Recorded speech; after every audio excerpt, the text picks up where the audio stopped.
संडेला ना हे दीव दमनला फिरायला गेले होते आणि तिकडून येताना त्यांनी मुलांसाठी चॉकलेट आणि स्वतःसाठी परफ्यूम आणलं म्हणून मी थोडी त्यांच्यावर रागवली होती. कारण की माझ्यासाठी ते काहीच घेऊन आले नव्हते. तर ते सांगत होते, "तुला चॉकलेट आवडतात म्हणूनच मी तुझ्यासाठीच खास चॉकलेट आणलेलं आहे." पण मी काही हे मानलं नाही.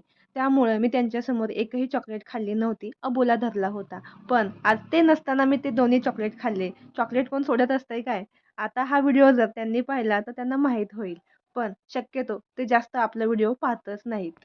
आपले कुठे एवढे व्हिडिओ चालायला, असो एक दिवस तरी चालतील. तर त्यानंतर मला मुलांची फी द्यायला जायचं होतं. ते सहलीला जाणार होते. त्यासाठी मग मी त्यांची फी देण्यासाठी चालले होते. फी वगैरे दिले आणि आमच्या घरासमोरच स्वामी समर्थांचं खूप छान मंदिर आहे. तिथं गेलं ना एकदम प्रसन्न वाटतं. दिवसभराचं टेन्शन, थकवा पूर्ण दूर होतं.